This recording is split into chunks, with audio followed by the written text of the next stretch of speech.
Hello everyone, how you doing and welcome to another Fluffy Guides Magetower video. In today's video we're going to be talking about Magetower gearing. I have mentioned this in probably like 5 videos up to now, but I keep getting the same question because the videos basically get lost in the in the amount of videos I post.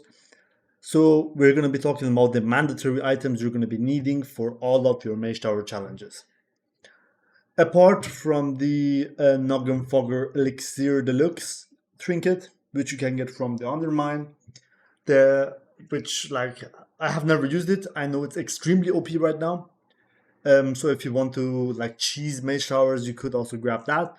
But these gear pieces we have been using for the past patch. We have been using them from the very beginning of the War Within, since Blizzard doesn't seem to care about fixing mage tower, and we're gonna keep using them as long as they work. Alright, so these are the mandatory items you're gonna need for all of your challenges. If you grab these, all 36 challenges are gonna be a piece of cake. I am slowly posting more Mage Tower, I'm slowly doing them all. It's the beginning of the patch, I'm raiding actively, I'm doing a ton of Mythic Plus, therefore I can't really actively do Mage Tower a lot. But we're streaming Mondays, Wednesdays and Thursdays. So if you have time, make sure to click in. We're going to be progressing raids, doing some keys, etc. But yeah, enough talk. Let's get to it right away. So the very first item we're going to need is going to be a chest, like the embellishment on this chest, which is the Writhing Armor Banding. You can get that from the auction house, and you can put it on any gear piece apart from jewelries and weapon. So that is head, shoulder, back, chest, wrist, hand, waist, legs, and boots. Any of these pieces can have the Writhing Armor Banding on it, and it's a mandatory piece for Mage Tower. The reason I use it on the chest is because we also want the Crystalline Radiance chest enchant, which needs a somewhat higher eye level chest piece. So if your character does not have these decent War Within gear and you just leveled it up, you can hit 2 birds with 1 stone, make a chest piece with the embellishment and put the enchant on it. The second piece we're going to be talking about, which synergizes with the embellishment, is going to be the weapon. Like whatever weapon you're going to go for, you are going to need the Symbiosis embellishment, Dark Moon Sigil Symbiosis. You can also use Radiance, but ever since 11.1, you should never use Radiance, you should only use Symbiosis. Why that is, I'm going to tell you in a bit. So you're going to want a weapon with Symbiosis. Hunters and Holy Paladins need to craft the PvP item. You're going to ask yourself how. Let's actually go to Dornogal. I'm going to log onto a character that's chilling in Dornogal so I can show you guys how it is. Alright. Jesus, this new camera is buffing me up.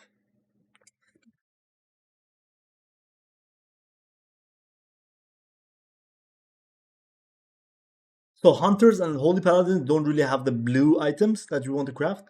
None of these crafting pieces need sparks either. These are just bare minimum items that you can get from wherever.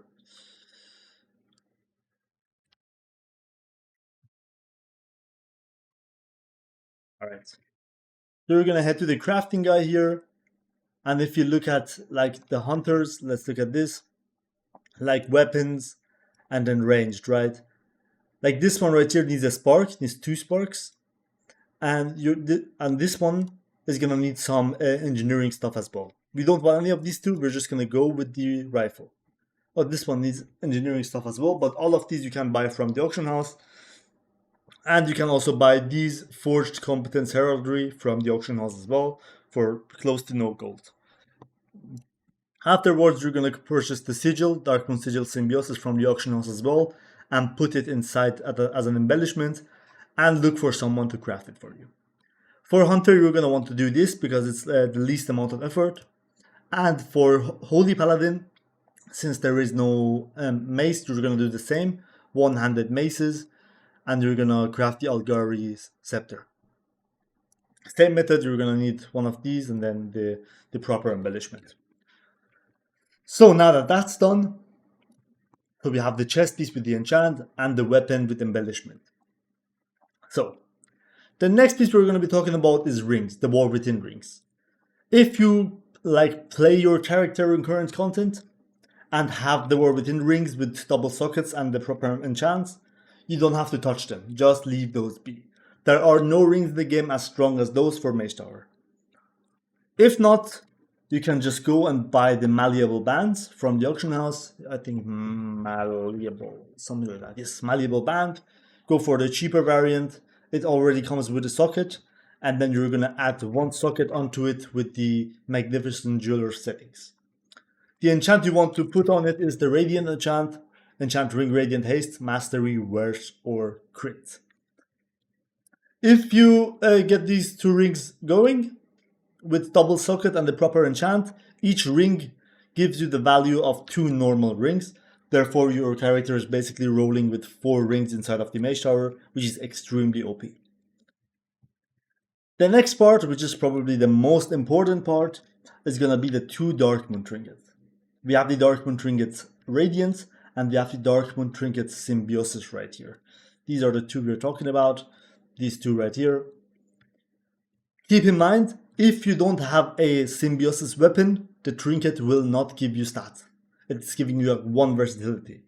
But if you put it together with the weapon, they bug out and they give you the amount of stats that they are intended to do. And the Radiance is just OP, it just randomly procs. You do a bit of damage to the target and you get a ton of random secondary stats. For intellect users, that's it. That's all the items you need. Writing Armor Banding, Symbiosis on Weapon, 2 rings, and 2 trinkets.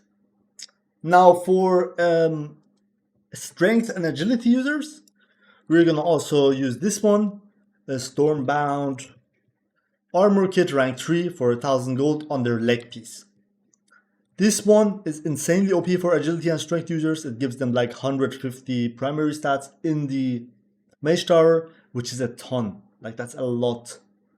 You grab those, believe me, if you have all of these items stacked up together, there is not a single challenge that's going to take you more than 5 attempts. Maybe a healing once if you have never healed, that's going to be 10. Watch my guides closely. I have done all of these fights at least 5 times and posted them. You can watch them for what to do exactly, where all of these fights are extremely scripted. There are time-based. You should see exactly what you need to do when in my videos. But yeah, that's it overall. Use these items, go blast them up your Magetower, and I will see you in the next video. Peace!